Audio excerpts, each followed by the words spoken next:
নীতি প্রসঙ্গ।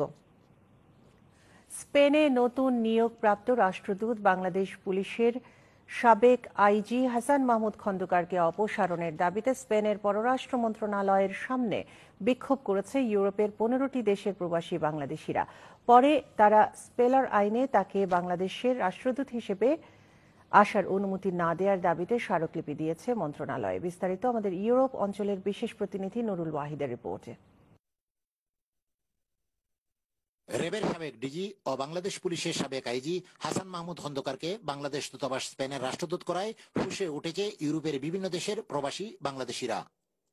মঙ্গলবার স্পেনের পররাষ্ট্র মন্ত্রণালয়ের সামনে ইউরোপের সচেতন প্রবাসীদের ব্যানারে খন্দকার হাসান মাহমুদের নিয়োগ বাতিলের দাবিতে তাকে বাংলাদেশে বর্তমান সময়ের গণহত্যার মূল নায়ক আখ্যা দিয়ে বিক্ষোভ ও পররাষ্ট্র মন্ত্রণালয়ে স্মারকলিপি দেওয়া হয়েছে ইউরোপের প্রায় 15টি দেশের বাংলাদেশি সচেতন প্রবাসী নাগরিকের ব্যানারে।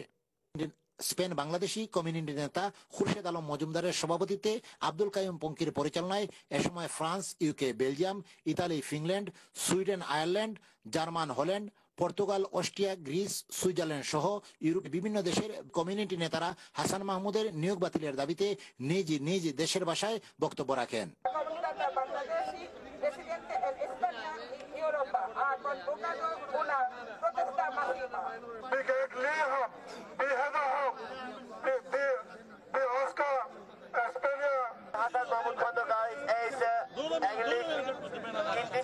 এ সময় ইউরোপের বিভিন্ন দেশ থেকে আগত মানবাধিকার কর্মী এবং প্রবাসী বাংলাদেশিরা স্লোগান এবং হাসান মাহমুদের অপসারণের দাবিতে বিভিন্ন প্লেকার্ডে ব্যঙ্গচিত্র করে ব্যানার সহ সভাস্থলে জড়ো হতে থাকেন।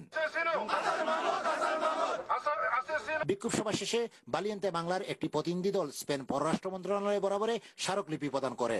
তখন বিপুল সংখ্যক বিদেশি মানবাধিকার সংগঠনের প্রতিনিধি ও সাংবাদিকরা আগ্রহ ভরে হাসান মাহমুদের কার্যকলাপের ফিরিস্তি শুনতে দেখা যায়। স্পেনের মাদ্রিদ থেকে Nurul Wahid, channel S television news.